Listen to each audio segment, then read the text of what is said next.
Welcome to Break Free and Trust, a redesign for living.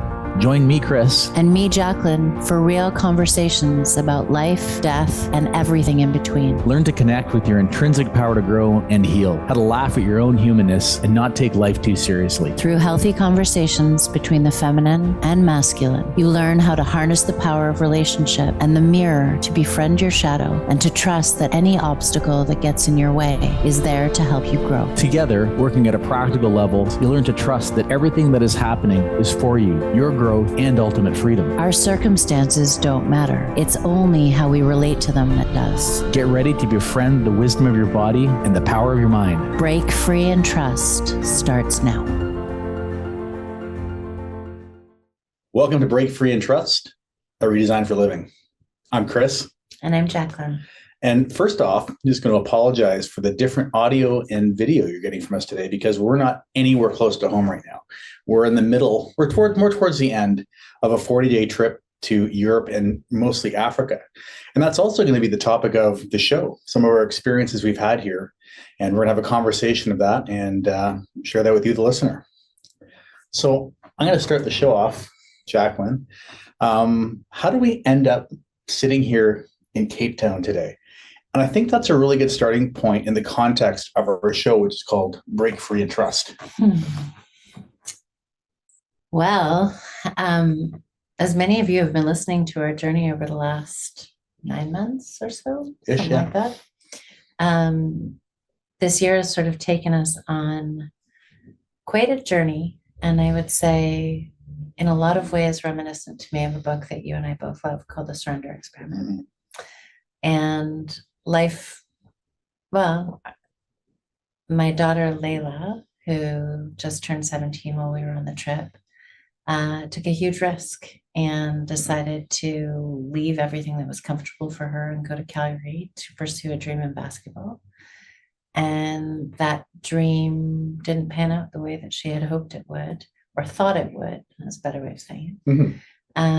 And she actually realized that basketball was not something that she was going to choose to pursue, but really just loved for the sake of the game and not for its competitive nature.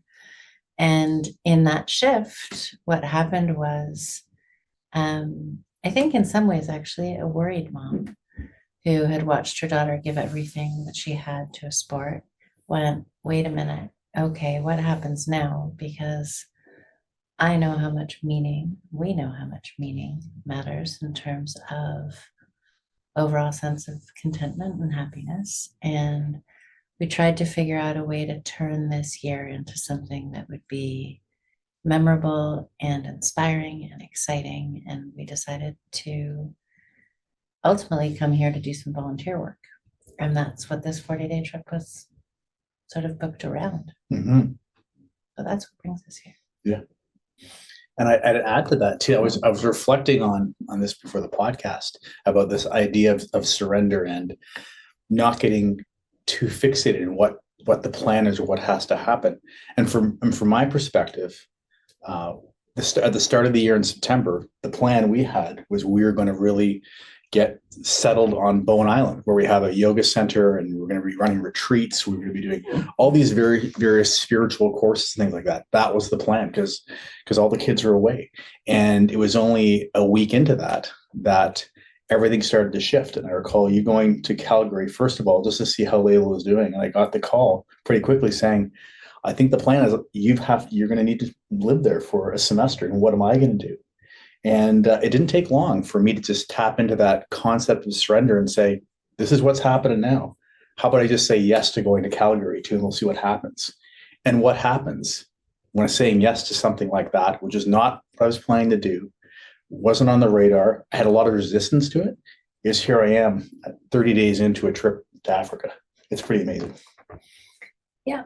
And, I think that, there's so many lessons learned over the course of these 9 months, but I think one of the biggest ones for me is, I have this saying that my mom used to always say that comes from somebody else, but says, make plans and God laughs. And it's this real exercise in non-attachment and being willing to flow with what shows up instead of what you think life is supposed to look like. And we've been doing a really good job of that. I'm really proud of us personally. Yeah, it's been pretty fun too, and I want to keep Yeah. doing it.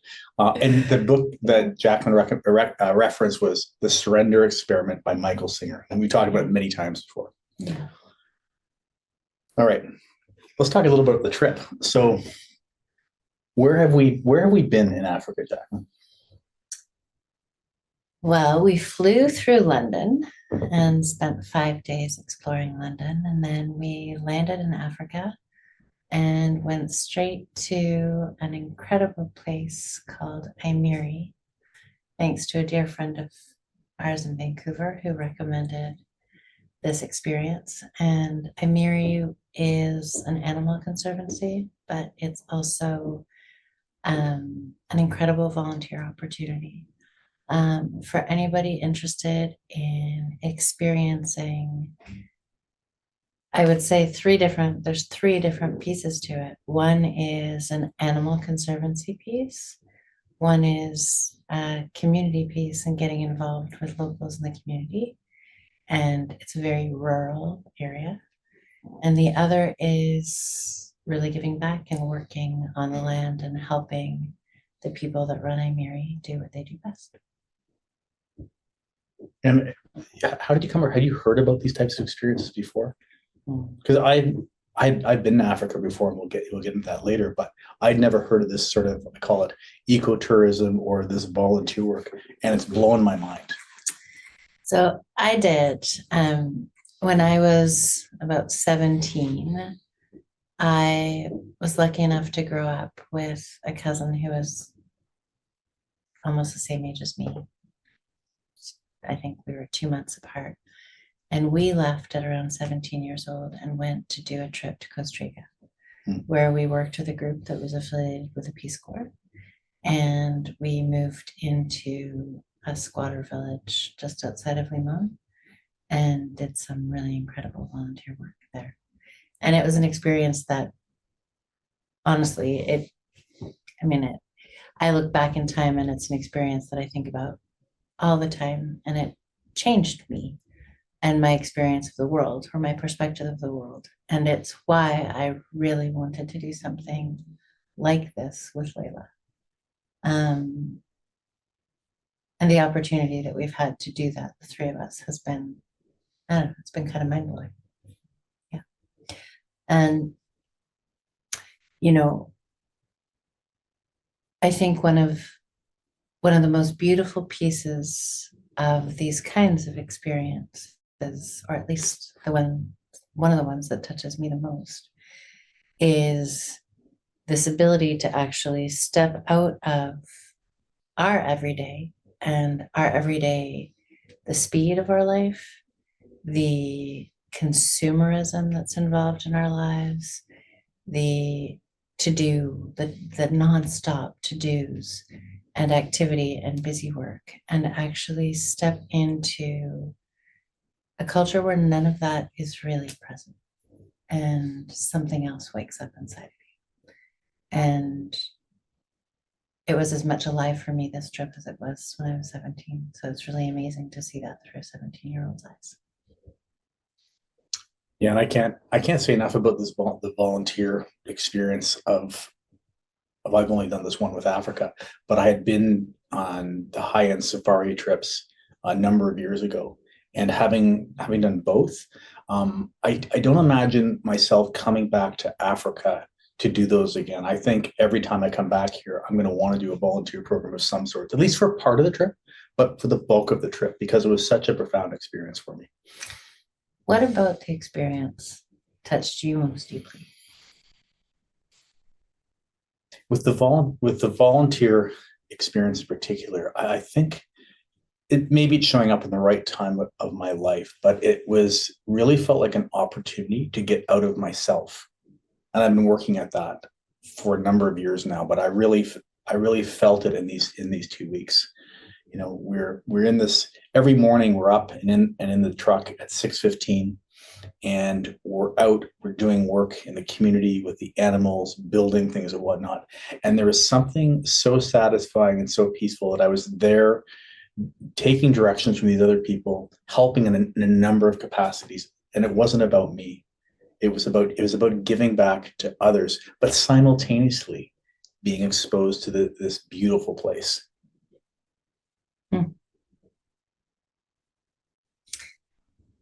You know, one of the things that stood out to me most while we were doing that volunteer experience, there's many, and there's many things that really touched me deeply that I'd love to share. But one of the things that really struck me was in our everyday lives,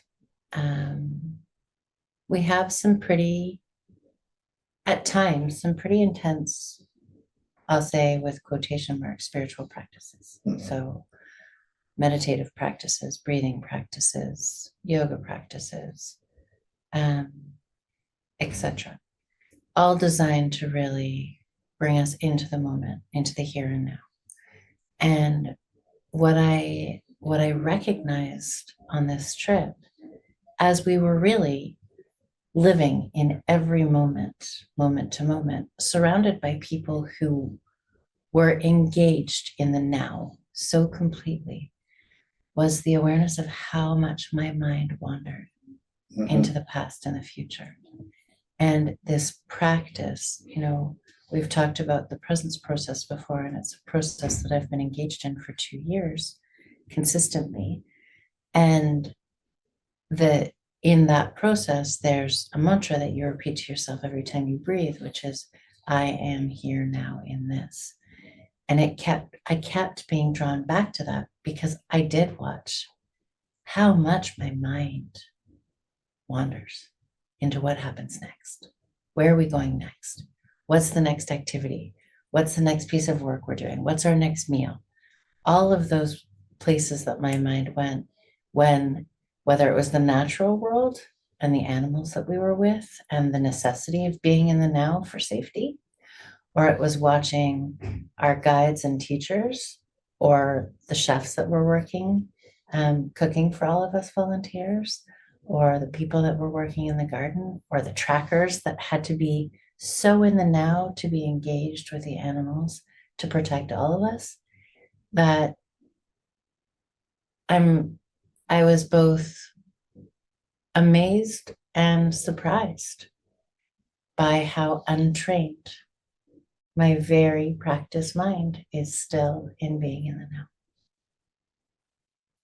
What's interesting is that we haven't had this discussion before. That is you've almost summed up my experience over this period too, with terms of meditative and spiritual practices. From the start, I was really being aware and observing my mind as we're sitting in the safari jeep going off to our next project, and all of a sudden I catch myself not paying attention to what's around me, but thinking about the past or thinking about some type of problem I might have in the future. And I'm like, there it is. That's my practice for the next 3 weeks. My practice for the next 3 weeks is to come back right here, right now, because this is where life is being lived, and all that other stuff can wait. I'm not helping it. And that became, and that has been my meditative practice this whole trip. I haven't been meditating. I haven't been doing yoga. I've been doing that this entire trip. And we haven't discussed that. That's interesting. And one observation I really had too, which I thought was fantastic, is as I was doing this, pretty disciplined for these 3 or 4 weeks, is I could really notice when I was hungry, when I was tired, when I was uncomfortable.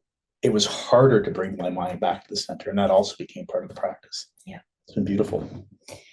Yeah, and it speaks, I think in a lot of ways it speaks to something that we have talked about, because, I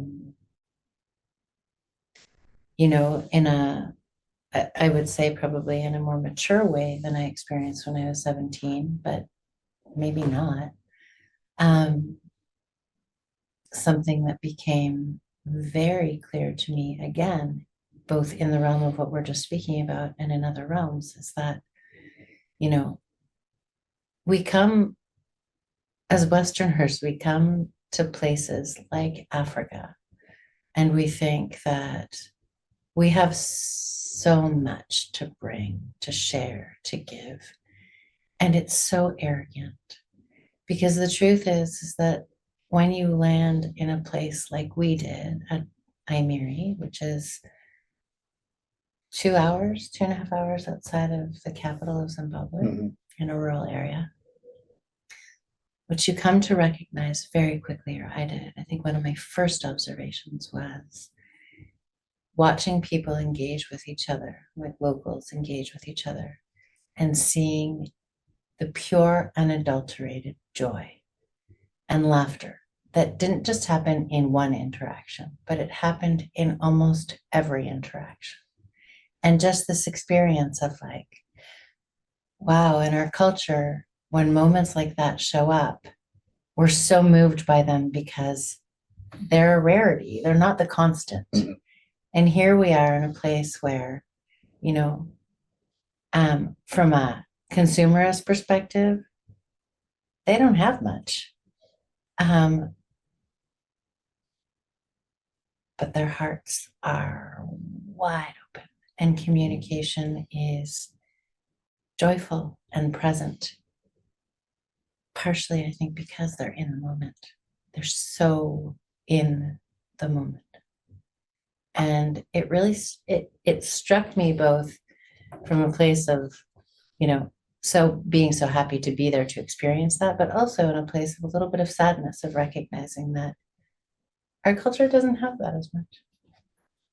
Did you experience that? I did. And you know, when you're talking there, I got this flashback of like all the kids, because they're the folks that are working or living there with their families, and the children have about a 10-kilometer walk to school and a 10-kilometer walk back from school every single day.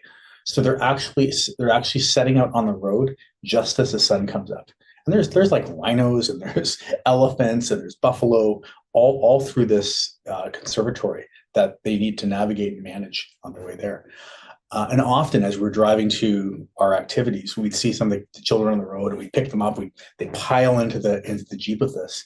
And just the smile, the happiness, the joy, with every single one of them, there is no burden of this long, grueling walk or being bad weather. It was just joy and happiness all the time. There was no complaining. That's right. Right. Yeah. And it was sort of, I remember saying to the manager of the volunteer house that we were staying in, God, it must be really hard for these guys when the rains come, because it's torrential rains and the roads get flooded. And she just looked at me with this face of like, well, what do you mean? Why? And I said, well, I mean, because they'd walk in the pouring rain and they'd be soaking wet when they got to school, and they'd have to be soaking wet all day. And the schools aren't really like insulated structures by any stretch of the imagination. And she just looked at me with this face of like, it's all they know. Mm-hmm. They don't know anything different. So why would they complain? And again, it was this place of, there's this imposition that I think that we place on what we think is good and right and proper, or what we see as painful or suffering. And we superimpose that on other cultures, and it's our problem. It's not a problem if they don't see it as a problem. In a sense, they mastered something, or have mastered something. It felt like it took me 50 years to figure out. It's a simple change in the way I look at life. Instead of saying I have to, I now try as much as possible to say I get to. These children get to go to school. They get to get an education, and they get to have all these things. There's no have to in it. They get to. So I'm curious, like when I think back about our trip, so far, and the Africa piece of it is coming to an end pretty soon. I know that there are certain things that deeply moved me. I'm curious, if you were to look back on this piece of our trip, what's moved you the most?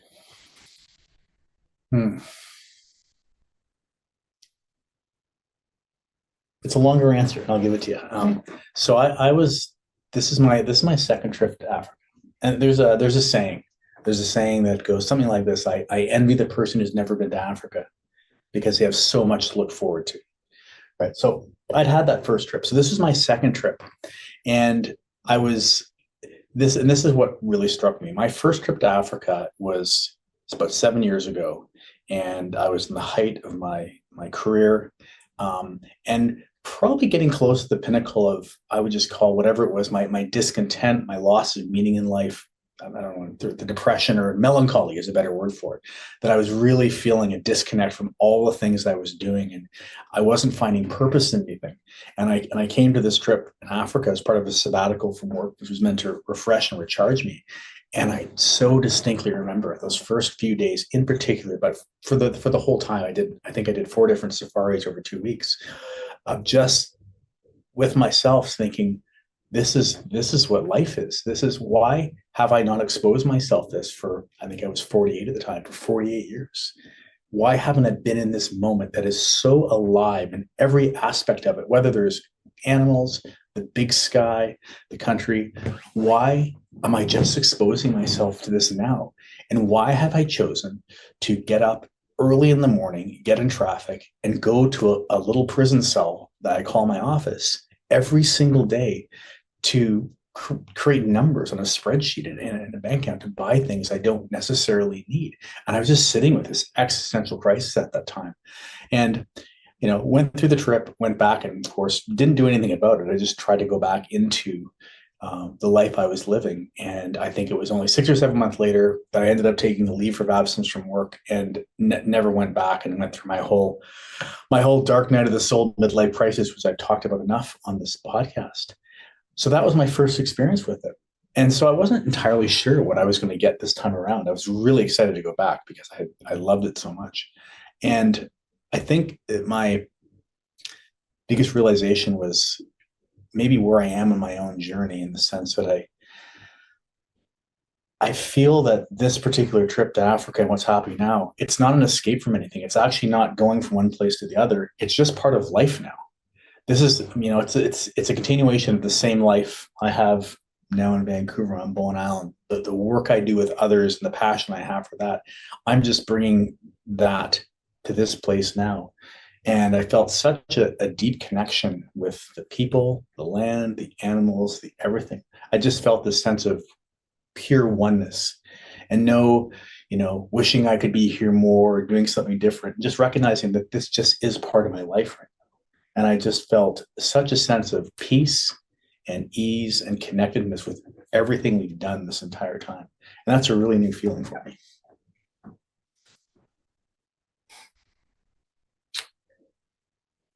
So I love that you can actually almost compare and contrast the state of mind that you had when you were here before and when you're here now. I am still, though, really curious about what about our experience moved you the most.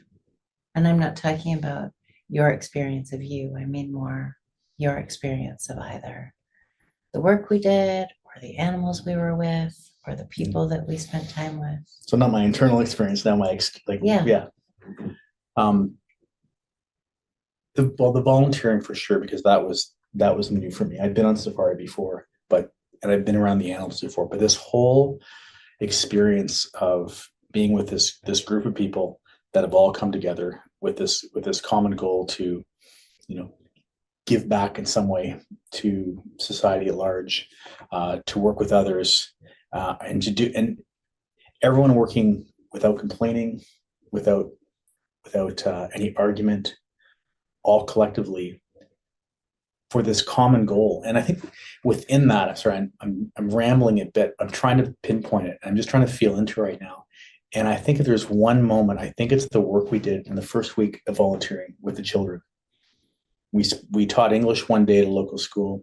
We facilitated a soccer game, and we did some textile work with them. I think that was the most profound experience for me. I felt so connected to the people.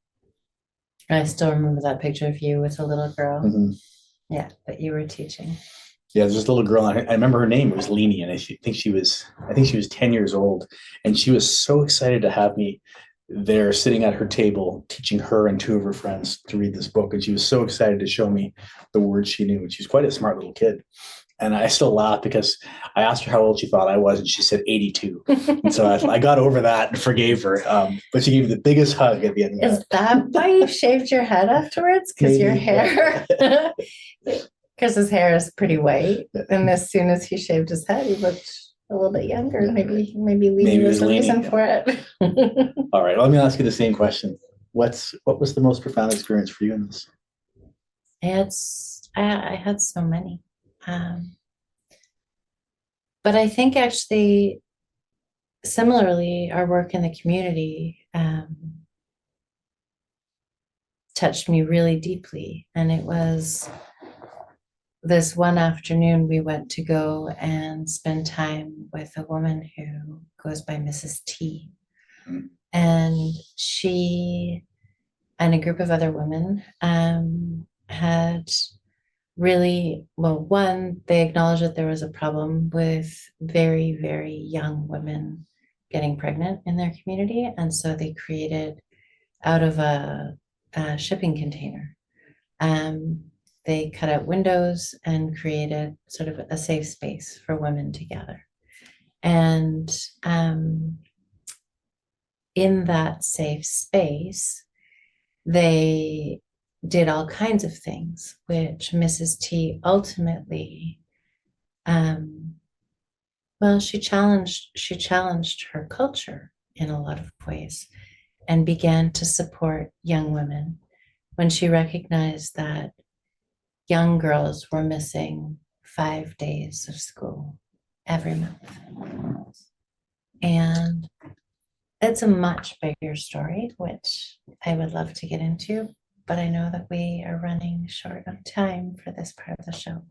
So how about we come back to that after we take a quick break? That sounds like a great idea. Okay, we'll be back in a moment.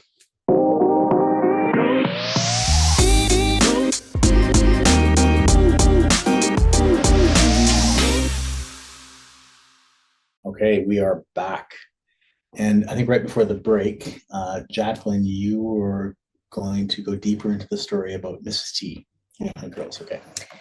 So what Mrs. T shared with us is that girls in her village and surrounding villages it was known that they would miss about 5 days of school every month because of their menstruation. And they didn't have enough money to buy pads or tampons or any of those things. And they couldn't play sports during their menstrual cycle. And they couldn't come to school.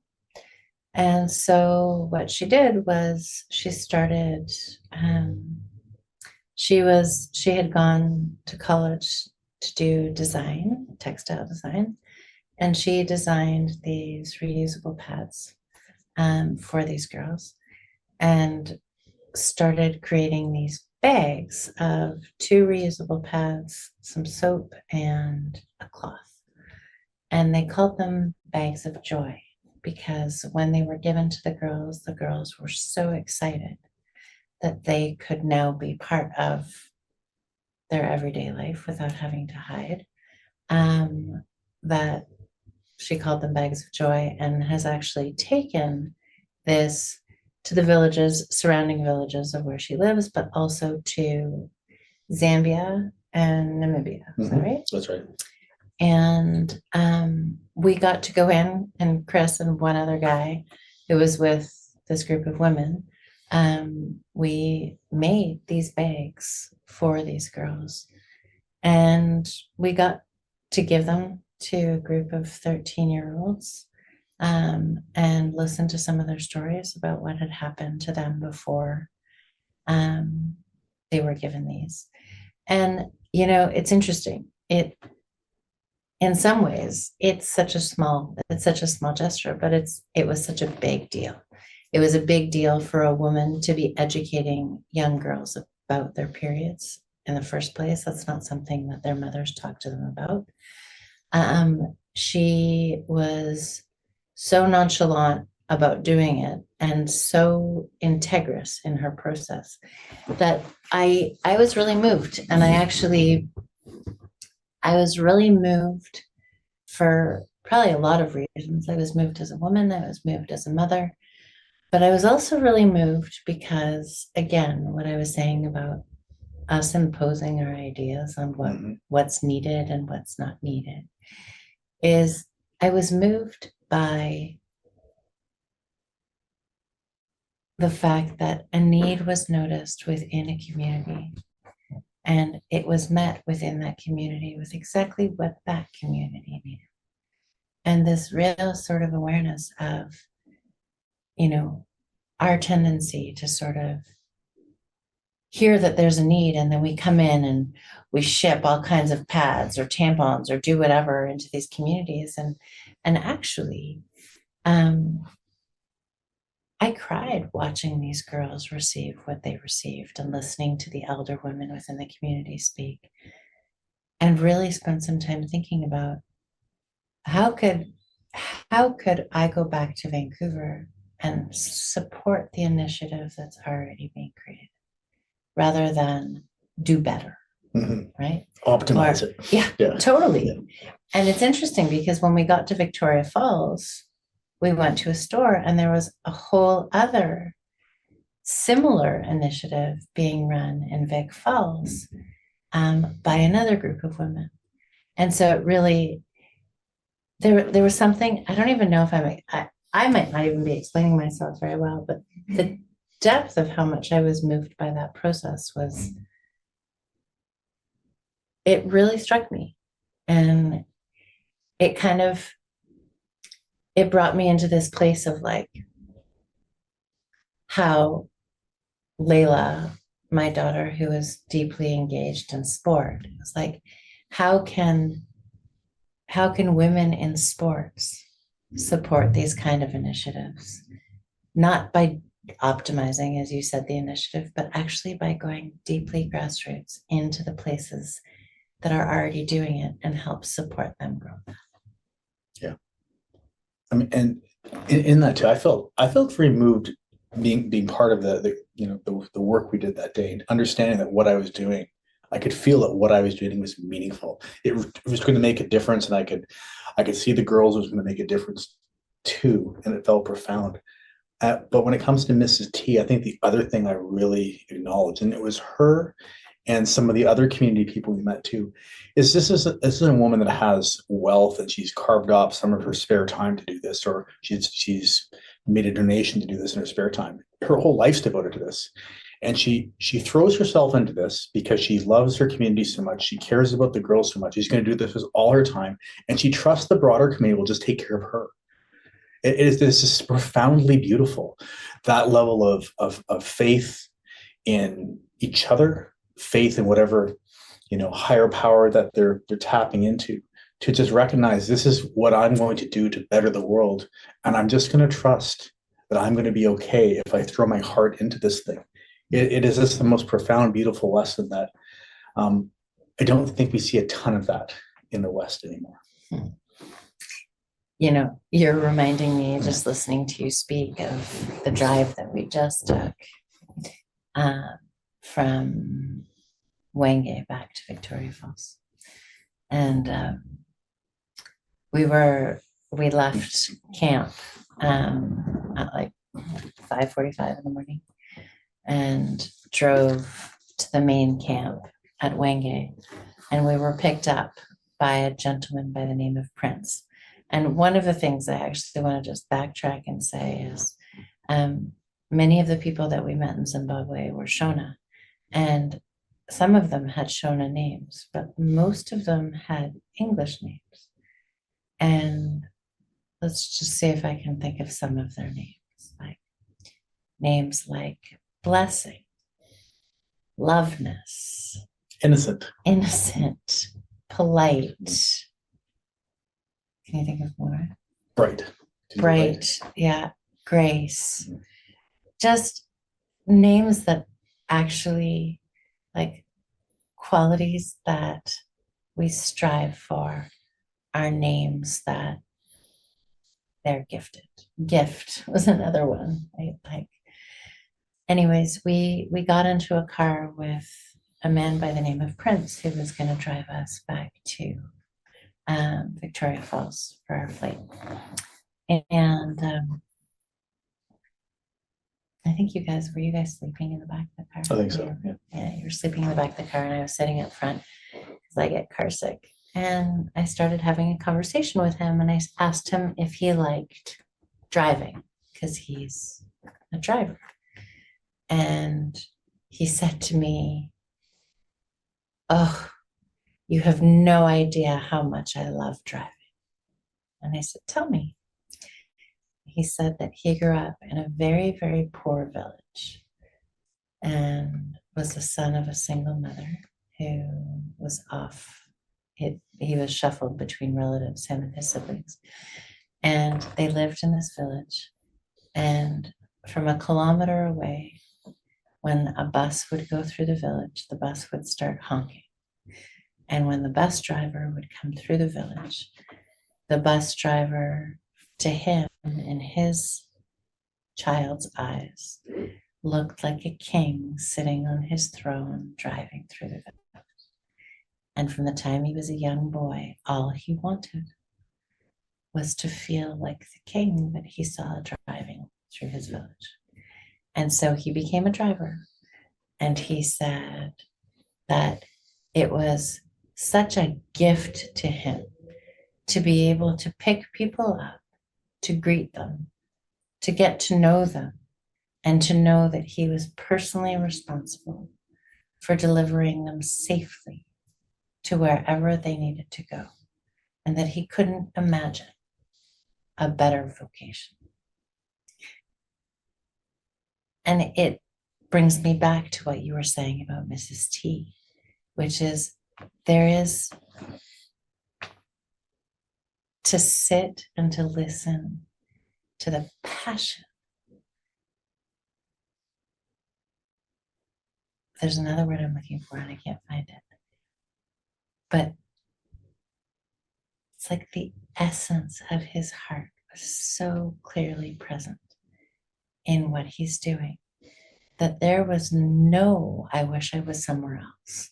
I wish I could be doing there was this pride that was, it was breathtaking. It took my breath away to sit with him and really just brought me into this place of, again, speaking of mindfulness, like, what if we could bring that same attitude to what we do in every moment? We practice it. You and I practice it all the time. I'm nowhere near as close to living that as he was. And he's never practiced meditation. His life is that. So it just. Well, it wasn't just them. Think of the rangers and the guides who were walking with the elephants and walking with the rhinos every day. They were just there in the moment, and they loved what they did. They loved every second of their day. And they didn't even just love it. I think it was woven into the fabric of their being. Mm-hmm. Yeah. And it was woven into the fabric of their being. And there was such presence in it. Like, to walk with those animals every day is to be present in every moment. Yeah, there was something, I don't know, I spent a lot of time sort of contemplating this idea that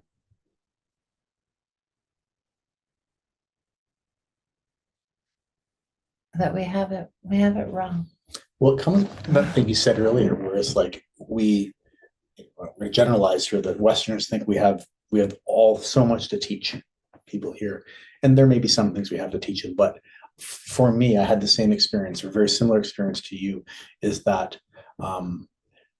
my lesson that I got in, it's the central premise of the Bhagavad Gita, the Hindu religion, is if you don't want to suffer, do not attach to the fruits of your labor. You're in it for the labor itself. You're in it for the process of doing it. You're not in it for what you get out of it. And these people have mastered that. I mean, as far as we can tell, they appear to have mastered that more than almost anybody I have met in my day-to-day life. I've read about lots of people that have mastered it. I have my heroes seem to have mastered that. But I think as we're just talking now, I think that's maybe the most profound thing. I realize now I was in the presence of people that were practicing this karma yoga in a sense that, or bhakti yoga, that they were living in this, I'm not attached to what this brings me. I'm just here now In pure in pure devotion. devotion to what I'm doing for the sake of doing it. And that's it. Man, I wish I could figure that out. Well, I think that we have probably landed here because we had something to learn, and we were delivered some pretty amazing teachers. Yeah. I think one of the other things that has really sort of moved me in this process is watching Layla. A 16 turned 17-year-old teenager in this process who, when we left Vancouver, was, super attached to TikTok and her phone. And just to put the context for other parents in the audience here, we've just doing a 40-day trip with just us and our 17-year-old daughter. So everyone has a context of you. If you have teenagers, you know what I'm talking about here. So sorry. Well, yes. So let's take that and just say, TikTok, Instagram, social media, Spotify, all and friends. And we moved her away from all of that and put her in a place where there was no Wi-Fi and no data and no nothing. And lots of us all the time. We can be very annoying. Well, she actually, just for what it's worth, she told us that we were far too happy and that she needed a break from us. If that's the worst of our problems, we're okay. But I watched her travel for 20 hours, no complaining. Go to this place where anything that she was used to was gone, no complaining. Waking up at 5:45 in the morning to freezing cold showers, no complaining. Every day almost. Yeah. Working, whether it was cutting down trees to build fences, peeling trees, building the fences, shoveling elephant. She was one of the best rock lifters we had. Yeah. Building these bomas or feeding areas for the rhinos. She gave her, and there was no complaining. And there was another girl on our trip that she befriended who also it was incredible to watch. It was take them out of their regular routine, and all of a sudden the person in them comes alive again. The one that's not connected to all of that, but is actually connected to the people around her and everything else. And it was amazing. It was amazing to watch. My deepest wish in taking this trip was that something inside of her would wake up to expand her beyond her horizons and be able to actually connect her with something bigger. And I watched it. Did it happen? Yeah. Well, you saw it happen. Yeah. To watch her talking about, well, maybe I'm going to take a gap year and do some volunteer work. Maybe I want to teach English. Oh, I really love working with kids. Watching her sit in the front with the guides and just talk and ask 1,000 questions. Yeah, it was a trip of a lifetime. And honestly, we're not being paid by any stretch to plug Imiri, but I would love to encourage any of you that are looking to do this kind of experience in an affordable way. How do you spell Imiri? Imire.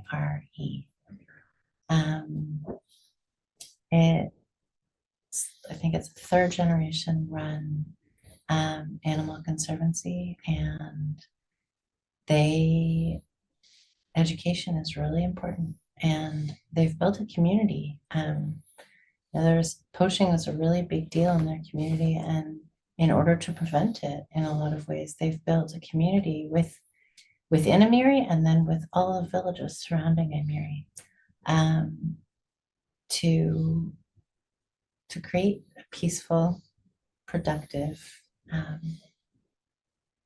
space. Yeah. I know, and I watched ladies have this profound experience too, and it just had me thinking, why every family, if they can, should try to expose their kids to something like this before they have to make these decisions to go off. What am I going to study in university? What job am I going to take? Because it's so off the beaten track for those things. And I think one of the things that has blown my mind away about it is how economical this is to do something like this. It was, correct me if I'm wrong, but I think it was $3,000 per person for 2 weeks. And that's your food and that's your shelter. And that's the guy that's doing all the stuff with it. Now you have to get yourself there on flights, but it's very much in reach, and the experience we got from it was incredible. And that's one of the more expensive. It's one of the more expensive Fair volunteer enough, yeah. experiences that you can do. There's ones that you can do for like $250 a week. And they're all over the place, but they are, I do also, I think that, I mean, I can't wait to bring the rest of our kids on, take them on these kinds of experiences. I think that it's a profound way to open up your mind and your heart and reconnect with something that's really deeply integrous and human within each of us that we in our world have moved a little bit far away from. I think, certainly my through my own journey, my observation is I didn't recognize how small my world was. And I thought my world was big, but I had driven myself into this cul-de-sac, seeing that these are the things that are important, that I was pursuing them all. And I think that's most people. And then we can go off and do an experience like this. All of a sudden, the field of vision breaks wide open. It's not just a little tweak. It's like the opposite end of the spectrum, and it presents itself in such a profound way. It begins to open our minds to just new ways of seeing everything, new ways of thinking about every issue. And I can't rate the experience high enough. It's interesting when you speak about that, opening up your perspective.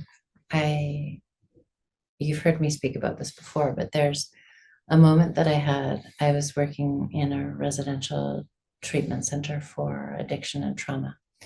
And we would go once a week and take these field trips. Most of them were hiking related. And we went to a place called Porto Cove, between Vancouver and Squamish. And we got out there and I watched my client. I watched his eyes open wide as he was able to stare at a vista that was so wide that the horizon itself shifted his perspective from, the small little vision that he had into, whoa, wait a minute, there's more than just four walls. And I think that there's a piece, at least in my experience, of the experience that we just had, that was, we had 360-degree vision around us most of the time of the land. And nothing was blocking our view. And there's something even just there from a nervous system perspective that's just like, it's calming. There's something in the lack of busy, the lack of noise. Actually, it was incredibly noisy, but the noises were of the birds and the animals and the rustling of the grass and the leaves through the wind. Like, there's something there too that, I don't know, expands perspective away from all the buildings and the structures, but just being in nature. It's the metaphor for the field of vision expands on every aspect in the way our mind sees everything. It dawned on me too, like we're Canadian and we had a relatively contentious election that occurred while we were away. Man, I couldn't care less. It's just so irrelevant for me in the context of what I'm experiencing here and what that means to me and the people I've met and the lessons I've learned. What's happening there just bears no significance for me. It's interesting that you say that, because when we started our trip, we started in London. Yeah. And everyone we met in London had such strong opinions about Trump and everything that was going on in the US. And it was the subject of so much conversation. And we got to Africa, and all of that stopped. Yeah. And yeah, all of it. It was just like, it's so important to us in any given moment. And yet, when we can expand our perspective beyond that, there's more to life than politics. And I think the other thing too, just is it's interesting. I've read it. One of the books I read while I was away is called Total Freedom by Krishnamurti. And reminding us that all of us are so conditioned, all of us. And if you don't think you're conditioned, then you're really conditioned. But we're all conditioned. And when we totally get a break from the day-to-day routine and whatnot, that conditioning doesn't really kick in as much. It kicks in when we're sitting there getting caught in our thinking of the past or thinking of the future. But in that present moment, when you're standing on the plains of Africa, looking out at an expansive field, looking at big sky, the conditioning sort of disappears and your mind starts to open in a vastly different way. And all of a sudden, the stuff that my conditioned mind anyways, thought was so important just a few months ago becomes irrelevant so quickly. Yeah. It's interesting. I didn't mean, by the way, to belittle politics in any way. And I don't mean in what I'm speaking to belittle anybody's perspectives on politics. But what I will say is that we spend so much time fighting for what we believe in instead of being what we believe in. We spend so much time fighting the oppressors instead of serving humanity and working with each other. And I think that in some ways we were with people who have been deeply oppressed in a lot of ways. And what we're watching or what we experienced was the deep and beautiful humanity that exists between them, and not a whole lot of conversation about the other. Yeah, that's really profound what you said. It got me thinking. It's one of the, when I'm working with, working with my clients, one of the shifts I really work on is changing the idea from what is it that I want to do to who is it that I choose to be, because that's in my control. And that's much more profound and has much more length in it than what am I going to do next. And I think if I'm coming back to these beautiful people that we met on this trip, I can go through that list of all the people you met. I can tell you who I think those people were. There is a beingness about them all. I can describe their characters in a profound way because their characters were real. They're right up front. You knew who they were. It wasn't about what they were doing. I can tell who those people were being. Mm-hmm. And once again, it's another great lesson. The lessons they have for us, they're not caught in their doing. They're very much focused on their character. Yeah. So I want to thank all of you if you stuck with us through this podcast, because rather than it being a podcast on a subject, we really wanted to share experience because the experience itself was incredibly powerful for us. If any of you are interested on the particular experience that we had, again, it's IMIRE. But our hope is that we've inspired you to at least explore different opportunities and different ideas. And I can guarantee you, because my daughter has had me looking quite a bit around what opportunities are out there in other places in the world, that there are a number of organizations who are doing incredible work in lots of places, and there's no shortage of need or opportunity if you're interested. Yeah. Thanks for sitting with us as we talk about what ended up being still is a transformational trip. And even just our conversation right now, Jacqueline and I are figuring out we're finding out how transformational it has been for us. And I think we're actually just starting to peel the first layer or second layer off the onion here in terms of the change in being it's had in us. So again, thanks for being with us, and highly recommend a trip for your listeners when you have time to do it. We'll see you in a couple of weeks. Bye.